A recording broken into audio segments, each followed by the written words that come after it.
ഈ ED നടപടിക്ക് ശേഷം നിങ്ങളടങ്ങുന്ന മാധ്യമങ്ങളിൽ കാണുന്ന സഹാവ് പിണറായി കേരളത്തിന്റെ പ്രതിപക്ഷ നേതാവ് മുൻ മുഖ്യമന്ത്രി കമാന്നൊരു വാക്കുകൊണ്ടെങ്കിലും നരേന്ദ്രമോദി എന്നൊരു പേര് പറഞ്ഞു.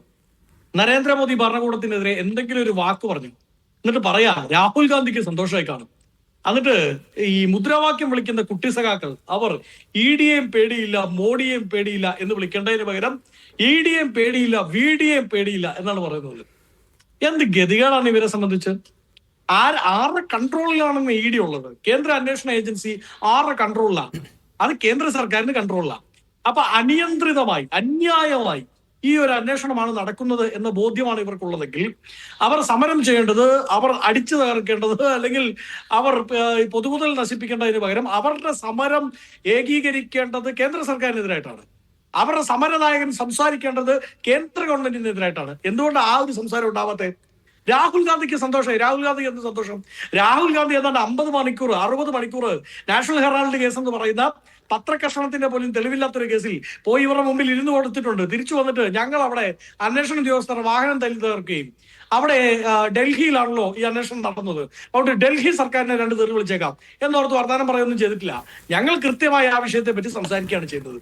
അപ്പോ ഈ വിഷയത്തെ CPM കൈകാര്യം ചെയ്ത ഇന്നത്തെ പിണറായി വിജയന്റെ വീട്ടിൽ നടന്ന ഒരു നോൺ BJP ലീഡറുടെ വീട്ടിൽ ED നടത്തിയിട്ടുള്ള റെയ്ഡിനോടുള്ള നിങ്ങളുടെ അഭിപ്രായം എന്താണ്?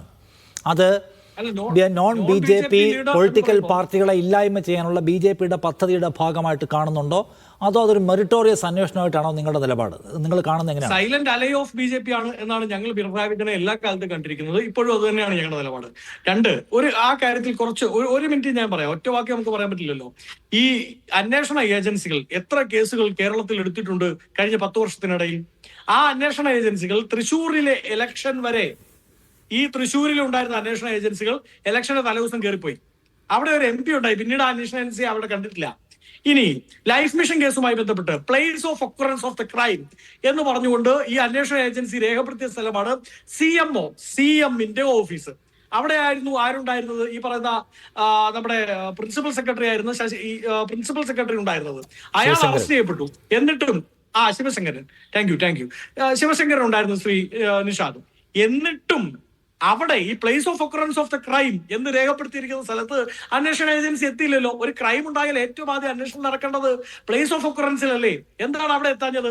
അപ്പൊ അധികാരത്തിൽ പിണറായി വിജയൻ ഉണ്ടായിരുന്ന കാലത്ത് ഇപ്പൊ തൃശ്ശൂർ സീറ്റ് വെച്ച് ഗവർണറുമായിട്ടുള്ള ചില ചക്കളത്തി പോരാട്ടം നടത്തിക്കൊണ്ട് മറ്റും പലതവണയും ഇവർ രക്ഷപ്പെട്ടിട്ട് പോയിട്ടുണ്ട്. അവർക്ക് ആ ഗ്യാപ്പ് കിട്ടിയിട്ടുണ്ട്. ഇപ്പൊ ED ഇന്ത്യയിലാകെ ഈ പ്രതിപക്ഷ നേതാക്കളെ വേട്ടയാടുന്നു എന്ന് പറയുമ്പോ എങ്ങനെയാ വേട്ടയാടുന്നത്? DK ശിവകുമാർ ജയിലിൽ കിടന്നില്ലേ? ഇല്ലേ? ഏത് കേസിലാ? അതിനുശേഷം കോൺഗ്രസ് നേതാക്കളിൽ പലരെയും ഭീഷണിപ്പെടുത്തി അപ്പുറത്തേക്ക് കൊണ്ടുപോയി വൈറ്റ് വാഷിംഗ് മെഷീനിൽ ഇട്ട് എടുത്തില്ലേ? CPM നേതാക്കൾ പലരും പോണ്ട വന്നില്ലേ? അതുപോലെയാണോ ഇവിടുത്തെ കേസ്? ഇവിടുത്തെ കേസിൽ ഇന്നലെയാണ് ബഹുമാനപ്പെട്ട കേരളത്തിന്റെ ഹൈക്കോടതി അവരോട് അന്വേഷണം തുടരാമെന്ന് പറഞ്ഞത്. എടുത്തു ചാടി ധൃതിയിട്ട് ഒരു ഇൻവെസ്റ്റിഗേഷൻ അല്ലെങ്കിൽ ഒരു സെർച്ച് എന്തിനാണ് നടത്തിയെന്ന് ED ആണ് വിശദീകരിക്കേണ്ടത്. പ്രത്യേകിച്ച് ആ കേസുമായി ബന്ധപ്പെട്ട് ഇതുവരെ സെർച്ച് നടത്താൻ സാധിച്ചിട്ടില്ല. ആ കേസ് പബ്ലിക് പെർവ്യൂവിലും ഈ അന്വേഷണത്തിന്റെ പെർവ്യൂവിലും വന്നിട്ട് ഒരുപാട് കാലമായി. അതുകൊണ്ട് തെളിവ് നശിപ്പിക്കാനുള്ള എല്ലാ സാഹചര്യങ്ങളും ഈ പ്രതികൾ എന്ന് ED പറയുന്ന പ്രതി ചേർക്കപ്പെടുന്നവർക്ക് ഉണ്ടാവാനുള്ള സാധ്യതയുണ്ട്. അതുകൊണ്ട് ED എന്നല്ല ഏത് പൊട്ടനും അറിയാം അവിടേക്ക് പോയിട്ട് ഒന്നും കിട്ടാൻ പോകുന്നില്ലെന്ന്. ഇപ്പൊ നിഷാദിനോ എനിക്കോ ഇരുന്ന് ആലോചിച്ചറിയില്ലേ? ഈ കേസ് പബ്ലിക് ഈ പറയുന്ന ഇൻവെസ്റ്റിഗേഷൻ സർവൈലൻസിലേക്ക് വന്നിട്ട് 4 മാസം 5 മാസം 1 വർഷത്തോളം ഓവറായി. അതേ പ്ലേസിൽ തന്നെ പോയി വീണ്ടും അന്വേഷിച്ച അവിടെ നിന്ന് എന്ത് എവിഡൻസ് കിട്ടാനാണ്? ഈ കേസിന്റെ പ്രഥമ പ്രശ്നം എന്താ? 2.87 കോടി രൂപ എക്സാലോജിക്കിന് കിട്ടി.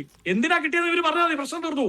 50 ലക്ഷം രൂപ അത് വേറെ ചോദ്യമാണ്. ഞാൻ ചോദിക്കുന്നത് അപ്പൊ ഇന്നത്തെ ED റെയ്ഡ് CPMനെ സഹായിക്കാനാണെന്നാണോ താങ്കൾ പറയുന്നത്? പിന്നെ അല്ല, ഞാൻ പിണറായി വിജയനെ പണ്ടൊക്കെ വില കുറച്ച് കണ്ടിരുന്ന ഒരാളാണ്.